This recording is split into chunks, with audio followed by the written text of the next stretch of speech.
My name is Mona. I live with my husband, Lionel. There's the sound of the front door unlocking. My husband has returned from work. For some time now, whenever he comes home, my heart starts to race. This isn't the flutter of love, it's the painful pounding of stress and tension.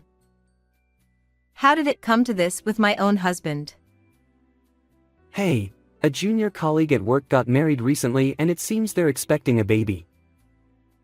Over dinner, he started talking about a colleague. My chest tightens. His wife is so lucky. We've been married for 2 years now, and we don't have any kids. He sighed. It's been 2 years, and we still don't have a child. Are you okay? You just laze around at home. Maybe you should put in some effort to get pregnant. Otherwise, we'll never have kids. Oh, but maybe you just can't get pregnant. He said it again today. For the past year, he's been saying things like this to me almost every day. Every single day, it's like he's taunting me. His words carry no love, just a desire to torment me. It feels like he's telling me I'm worthless. He's not the only one who wants a child, I do too. He says I'm not trying, but I am. I've tried supplements and products that are said to help with fertility. I've even started yoga, which is supposed to be good for trying to conceive. I am trying. But still, he blames me like this today. Honestly, it's very painful every day. But I believe that if we have a child, things will change, so I endure it and smile at him. You're right. What's with that smile? He sighed again. If you were as cute as my sister and had a child, everything would be perfect. We got married 2 years ago. I used to love him deeply, and we were happy. When we met, he was kinder and more family-oriented. But now he's changed into a husband who blames me about children and dotes on his sister. Hey, I'm here. Brother, I'm here. His sister, Olivia, came over. She visits almost every week. And she behaves as if it's her own home. She opens the fridge and looks for food and drinks.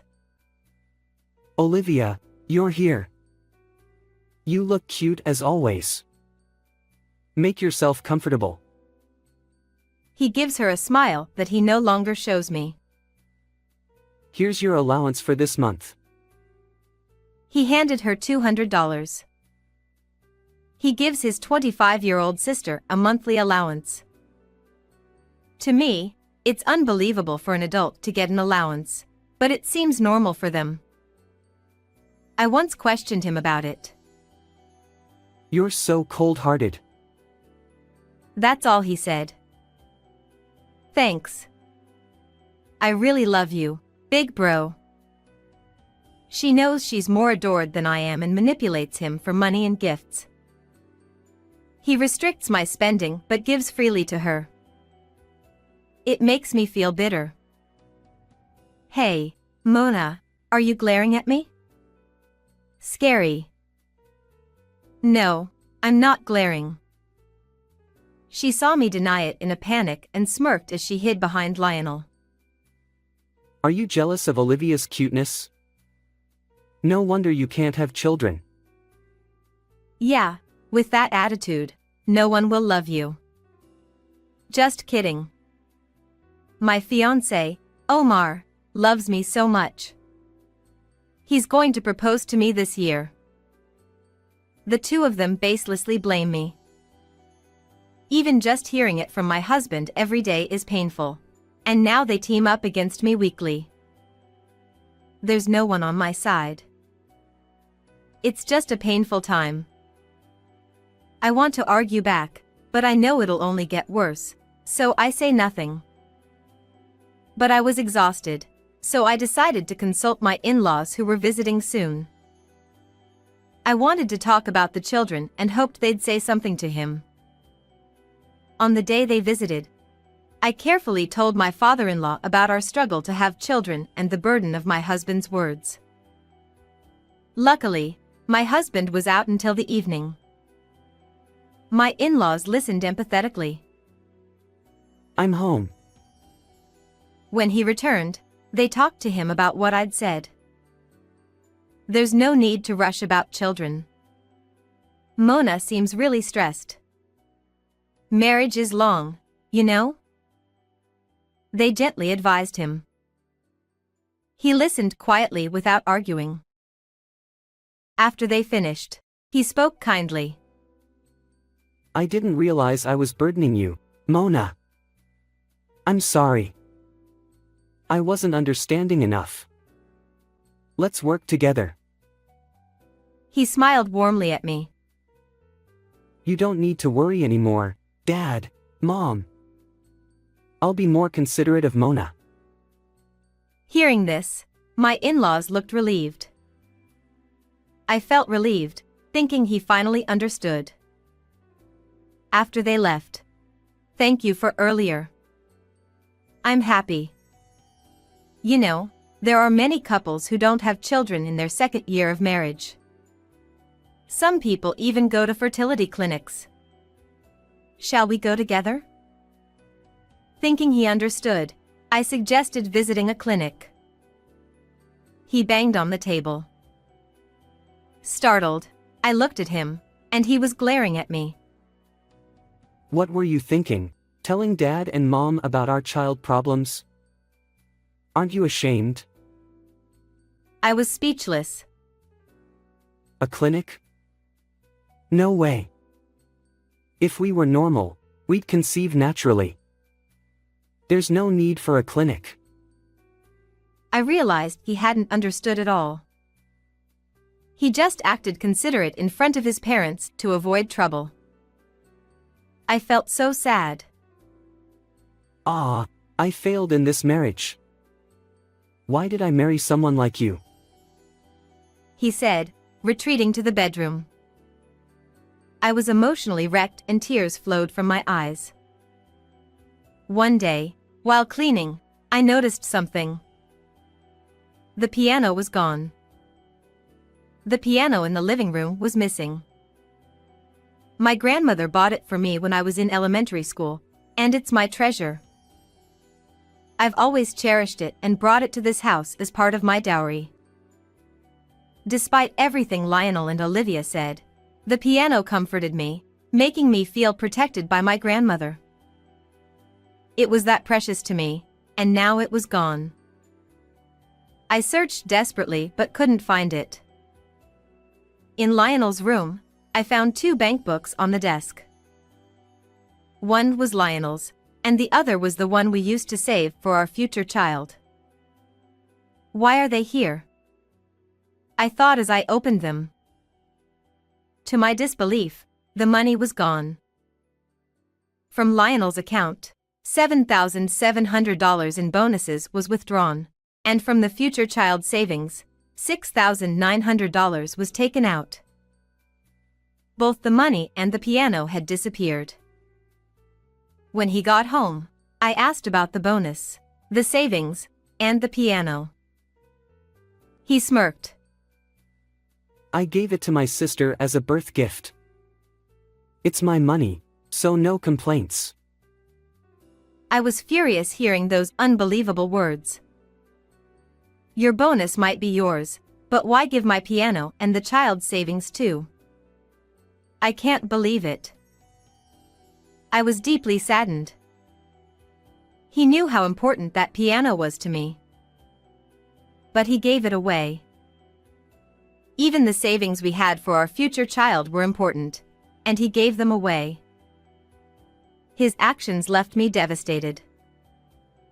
My cute sister is having a baby. It's only natural, right? He continued. I've given up expecting anything from you. You can't have children anyway. The next day, Olivia came over. And, as usual, she teamed up with him to blame me. I really regret this marriage. Should we divorce? He said it as if joking. I knew he enjoyed seeing my reaction, using it to torment me. At that moment, I didn't care anymore. Why should I endure this for such people? This isn't happiness. Feeling liberated, I grabbed the divorce papers from the drawer, which I had received a while ago, and handed them to him. Let's get divorced then. Sign it now. He was surprised. What are you saying? You're not serious. I'm not signing this. It's annoying. I insisted he sign the papers. Ugh, annoying. Well, I'll sign it just to humor you. You don't have the guts to go through with it anyway. Annoying. I packed my things, took the signed divorce papers, and headed to the municipal office to submit them immediately. Tears streamed down my face as I did. I felt a weight lift off my shoulders.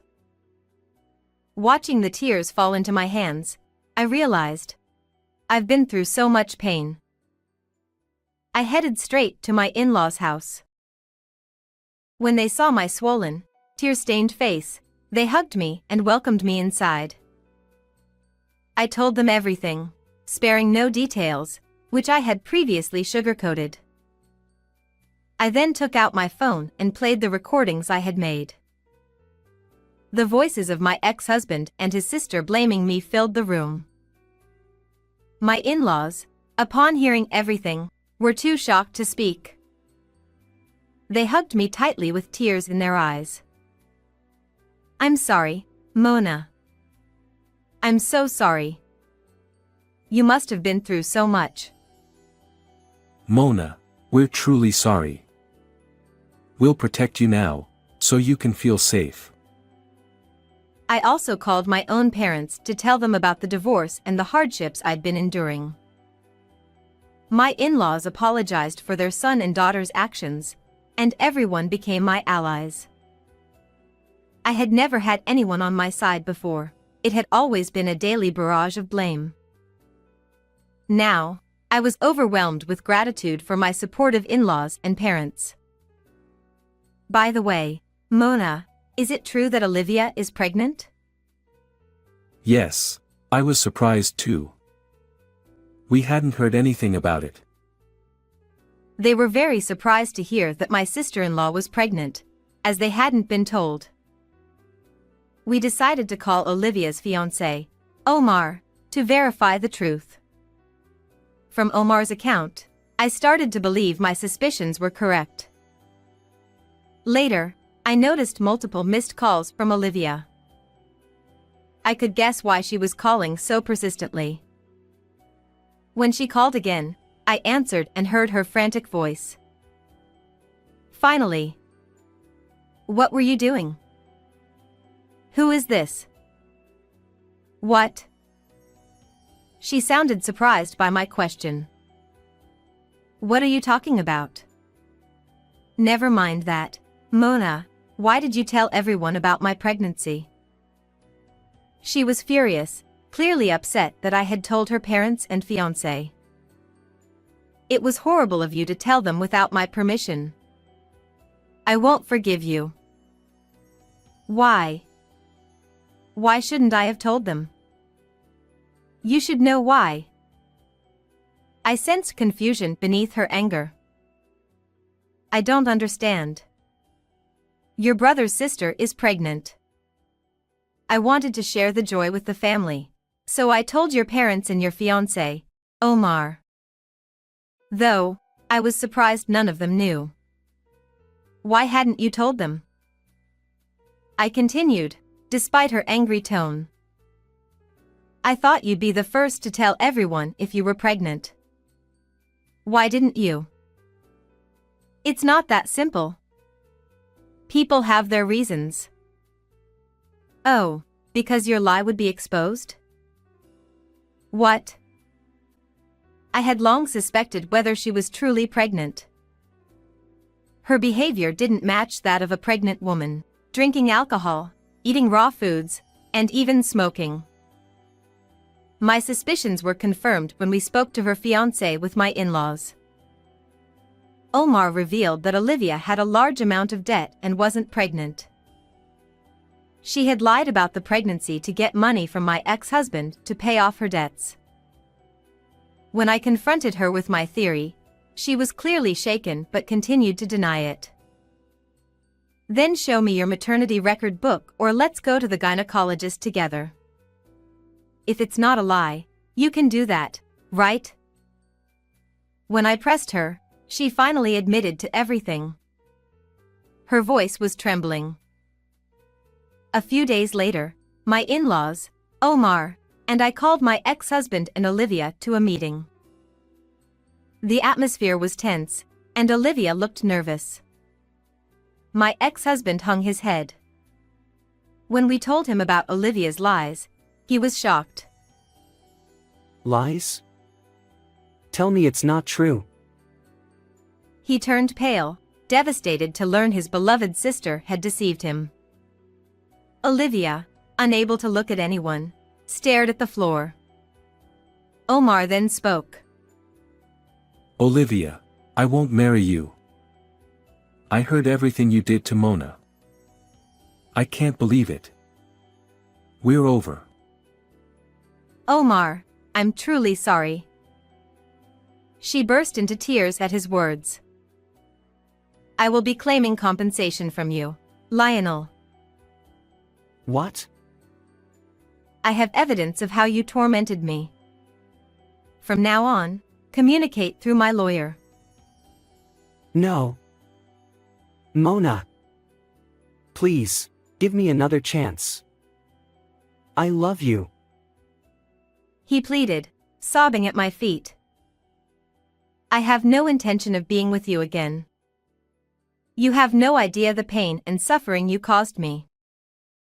I can't be with you anymore. As I said this, he broke down even more. Mona, Omar, we're truly sorry. We want to apologize too. Our children have hurt so many people. We're deeply sorry. Olivia, Lionel, listen carefully. Don't come back to this house.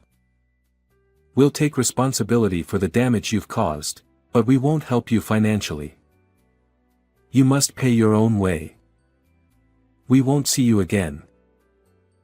He spoke to them calmly but sternly. Afterwards, Olivia, now dumped, struggled to repay the money she owed me by working multiple part-time jobs. She had always relied on her fiancé's and my ex-husband's money and had never worked seriously before. Lionel, unable to focus on his job, got fired. With no savings and a $25,000 compensation debt, he led a tough life, moving into a rundown apartment and juggling multiple part-time jobs. Despite everything, I soon met a wonderful man and remarried after my divorce. We were blessed with a child and now live happily as a family of 3. One holiday, my new husband, our child, and I were heading to an amusement park when we ran into my ex-husband. Mona? The encounter was so unexpected that it shocked me. He looked worn out and haggard, so I didn't recognize him at first. A child? You look happy. He didn't know about my remarriage or the birth of my child and looked visibly shaken. Yes, I'm very happy. I have a wonderful child and a loving husband. I felt a sense of comfort and happiness as my daughter squeezed my hand and my husband stood behind me, supporting me. I smiled at my ex-husband. Goodbye. I'm glad to see your beautiful smile. I'm sorry for everything. Goodbye. At one point, he had stopped complimenting my smile. I couldn't show him a genuine smile back then because of the pain I was going through. But today, he complimented my smile again, seemingly happy for my current happiness, which made me feel glad. My husband and daughter looked at me kindly. Now, I can say from the bottom of my heart, I am happy. How did you like today's story? Please subscribe to the channel. See you in the next video.